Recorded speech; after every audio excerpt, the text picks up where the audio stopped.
One of the options that we've seen pop up in Seattle, and there's been kind of a national revolution towards it, is outdoor childcare. So the littles dress in these full body rain suits. They are set up for all weather, and they basically spend all day outside from beginning to end with their with backpacks on, exploring and interacting with the natural world. They're in parks. There's some like education, there's socialization, like there's a framework around this program to help make it good for social development and for early child development. But as I was standing on the farm, I thought it would be fascinating to have nature school or outdoor care here that not just let children build a positive connection and a relationship with nature, but also start to understand, how do these ecosystems work? How do things work together? Welcome to What Would Our Kupuna Do? This is Richard Ha's vlog, which looks at what we can do today to make Hawaii Island a more sustainable place to live, so our children and grandchildren and their grandchildren won't be priced out of here, and the generations will be able to stay in Hawaii and live good lives. I am Leslie Lang. You might know Richard Ha. And today we are also talking with Erin Hauk. Erin lives in Seattle and she's a third-year student at Arizona State University. She's working toward a BA in sustainability on a sustainable urban design track, which is interesting. You know, the Arizona State University has been coming to our farm for the last 4 years. She came with this last cohort of students. There's a different sensibility, a sense of place, I suppose we should say, here versus the mainland. We're out here in the middle of the ocean. Yeah, that must have been interesting on your part, Erin, to see the farm and learn a little bit about the modern-day Ahupua'a. What were your overall? It was absolutely amazing. So as you noted, I'm a third-year student at ASU in an online program. I had the opportunity to come to Hawaii and learn about the plans for renewable energy. So the group of us who all came as part of the class have been studying energy policy and talking about renewable policy and kind of what are our options as we're looking towards moving away from some of the fossil fuels and the greenhouse gas generating energy to a cleaner energy. I was particularly interested because I'm a Seattle resident, and Washington State also has targets to get to 100% renewable. But Washington State, we have a lot of very inexpensive electricity because we generate a lot of hydroelectricity, which has in turn had a cascading impact on our ecosystem. So when we looked at the hydro plant, the little mini hydro station that Richard had on his farm, the idea that we could have hydroelectricity that is leveraging a small amount of water, a small diversion from the stream, instead of completely upending the ecosystem, and then generating needed amounts of energy, but not excessive amounts of energy. Just the idea that we could continue to find ways to generate what we need in harmony and in balance instead of all or nothing. Hydro that doesn't end the ecosystem, or hydro that doesn't significantly disrupt the ecosystem, was really powerful for me. Because our livelihood is not directly tied to what's going on with the ecosystem, there's some distance. And I think that has created sort of a lack of urgency, especially in our kids. So the idea that there might be a way to better connect younger generations with the impact of the earth and the way the earth works, and learn more about culture and history and balance, was something that was really fascinating for me. Richard, I know you said you found it interesting what Erin was saying as a parent about there being a high cost of daycare and childcare these days, which is not something you usually are talking about at the farm. But tell us about that. Why did that strike you? Yeah, so whenever I try to analyze the situation we find ourselves in, I'm trying to figure out what is the cost, because the cost of housing, the cost of childcare, that's something I didn't even consider. And to hear that, it's just added a real significant part to the whole picture. And I'm really curious to know how that works. And then we can start to think, what could we do to alleviate that? So you're talking about, as you're putting together this demo project, the Modern-Day Ahupua'a, also incorporating something that takes that into account now. But that's fascinating. Yes, and then it's very, very important because it applies to small kids. What do you do with them? How do you do what you do? Are you teaching them while you're alleviating the problem? That's what we're trying to figure out now. How can we find a solution that'll address all these things. So for me, this was problematic in Seattle because it was $2,500 to $3,000 a month for childcare for 2 kids under elementary school. And that is, for many of us, that's more than a mortgage or darn close to a mortgage, right? That is prohibitive. It's a huge challenge for families of preschool age children. And then once your kids go to school, school is only 5 to 6 hours, right? So there's a whole challenge of after school care and trying to figure out how do you make space as a family for both parents to do their jobs and the kids not just be cared for, but be cared for in a way that is developing and growing, right? And helping them build their interactions with the world. I actually want to ask guess, do you have a guess for the average monthly rate of childcare in Hilo? I remember it being very expensive when my daughter was that age. I think we paid $1,300 a month or something. That was a while ago. Based on the average I was looking at, it's roughly $2,300 a month for 130 hours of childcare. For one child? One child. Ooh. Wow. Right. So this is a massive cost, and figuring out how to accommodate for this has led to some really creative solutions in families, right? People do cooperative care or cooperative preschool or trade off. But thinking about a structure in a group of people, how might you consider to accommodate for this was something I was curious about. One of the options that we've seen pop up in Seattle, and there's been kind of a national revolution towards it, is outdoor childcare. So the littles dress in these full body rain suits. They are set up for all weather, and they basically spend all day outside from beginning to end with their with backpacks on, exploring and interacting with the natural world. They're in parks. There's some like education, there's socialization, like there's a framework around this program to help make it good for social development and for early child development. As I was standing on the farm, I thought it would be fascinating to have nature school or outdoor care here that not just let children build a positive connection and a relationship with nature, but also start to understand, how do these ecosystems work? How do things work together? And to build that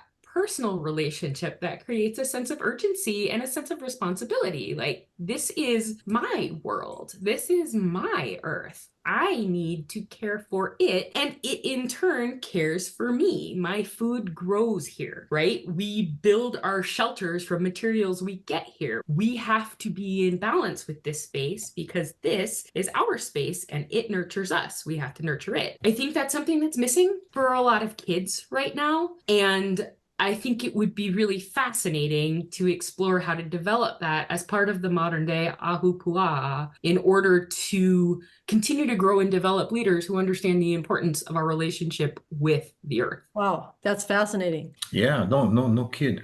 That's why, at least myself, I need help because I'm so far removed from the small kids. So I don't really have a sense of what is involved there, but I understand precisely what could be done. Erin, I'll get ideas from you, what the things look like where you are at, and then we'll ask around here who's doing what. And then I'll check back with you and see, does this make sense? And then we'll do something that basically common sense, yeah? Well, and I think there's a benefit for the community here at large because you are adding work and jobs, right? If there is a care program that needs early childhood educators, then you're building a need and a pipeline for people to come into and help. And then you're creating something that makes people want to stay in the community because they have a way to care for their kids. They have a way for their kids to learn. Their kids have a way to engage, and you're starting to really build and connect traditions. That's amazing. I've seen those. I've read about that before, and I'd never thought about it happening here. I mean, that solves so many problems, and here it also brings such a connection with the land and the history and the culture and things we are not maybe teaching all of our kids as much as we used to or should be. Wow, so interesting. Yeah, that's terrific. Let's also talk about the importance of keeping our coastlines clean. Is this what you were referring to before, Erin? So when I was talking about hydro, one of the major challenges that we've had in Washington State, we have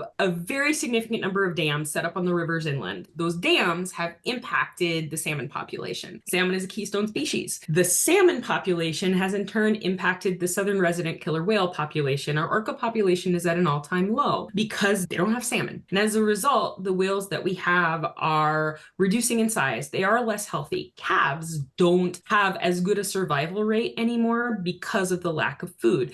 And whales are starting to change their migration patterns to look other places for food. I was telling Richard the thing that really got my family to pay more attention to power and the impact of electricity on nature was the story of a whale. She's referred to as Taliqua. In 2018, she gave birth to a calf who was stillborn, and she carried the calf with her nose and pushed her through the water for 17 or 18 days in what they called a journey of grief. So she brought her calf back to grounds that it's theorized are important to the orcas, where the calf sank. And this was televised. People all over the world watched this because this is an act of grief. This is an animal grieving the loss of its child, which led to some interesting conversations. Why are the orcas failing? Why are they not thriving? Why are we impacting the salmon? Why is our need for cheap electricity so much more important than thriving populations, right? At what point do our needs no longer match the needs of the ecosystem at large? And so I was speaking about that and the impact of hydro, and the idea of balance was something, Richard, that you mentioned to me when we were talking. The sort of cultural truth that everything, land, animals, people, all have the same importance isn't like a cultural norm. So I think part of the opportunity that we have to address that is to call it out and change it and help speak for the equity and balance that all things are equal, right? We can't continue prioritizing human needs. Yeah, that resonates in Hawaii, Richard, huh? Yeah, absolutely.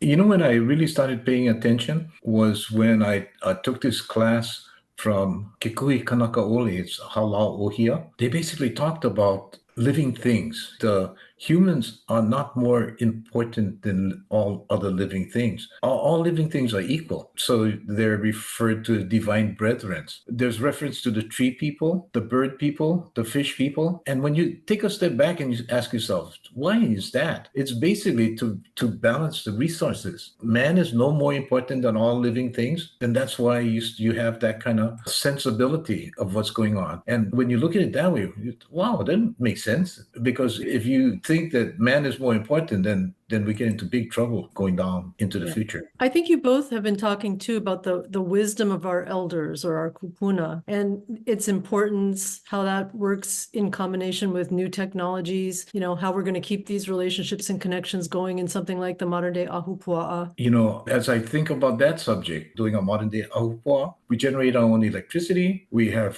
free water. I mean, the whole coastline between Hilo, Wailuku River, and Hakalau, there's about 16 of those perpetual springs and streams running down. So that's an incredible resource that we have. Yeah. So can we leverage it? How can we leverage it? So we have a great opportunity to do something about this if we start now. Like what I mentioned, my pop sending down through generations, that wisdom that was passed down through generations, it's not very complicated. You don't have to be a rocket scientist to understand, to match the resources and the needs. All you got to do is look around, analyze, look at 3-4 different options and weigh risks and stuff like that. And so here we are today, where we're in a position where we can do something about this. So it's instead of thinking in silos, we're thinking horizontally. Yeah. Anyway, that's tying the old values to the future. Yeah. Right. And that's something you talk about a lot, Richard, the idea of we are someone else's ancestors. So you're passing this knowledge that was passed down to you, making it make sense for now and passing it down even further. It's all about sustainability. It's all about reverence for our kupuna. It's all about being smart. Desmond Haubea, who works with us, he's with the Royal Order, and Kanani Aton,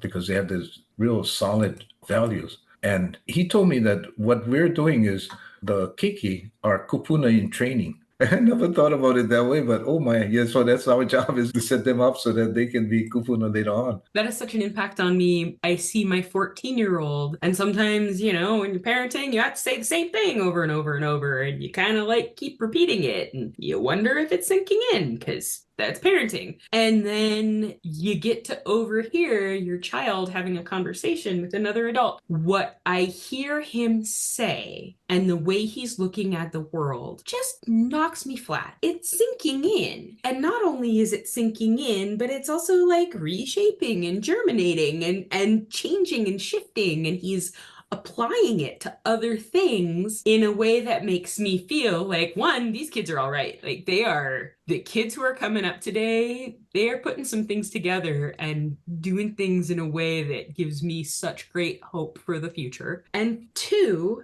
how do we keep feeding that insight? When kids are excited about something, when they want to know more about something, when they feel attached or personally connected to something and it interests them, it lights a fire. How do you feed that fire with more of the right material so that we are growing the next generation of leaders? Yeah.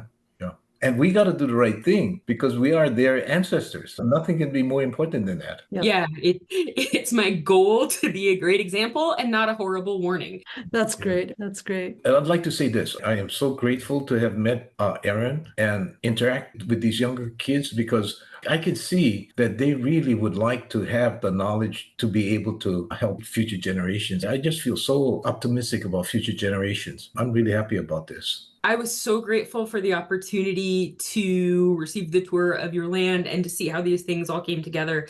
I think what was so cool to me, I'm a non-traditional student, right? I was at the far age range of the kids of the group who was out in college, and the excitement that my class peers had at connecting dots and coming up with ideas and visions and plans and goals was really inspiring, and it was cool to be a part of. I think part of what created the opportunity for that was seeing Richard's commitment to taking this space and continuing to support it thriving, right? Making the community stronger, making the future stronger. When you see that in action is impactful in a way that hearing about it or listening to lectures just isn't. I can see why the two of you hit it off and enjoyed talking. This is really interesting. Thank you both, and really nice to meet you, Erin, and very interesting to hear your take on all this. Thank you. We'll be back in 2 weeks with another episode of What Would Our Kupuna Do? Mahalo, everybody, for watching, and ahui ho. Aloha.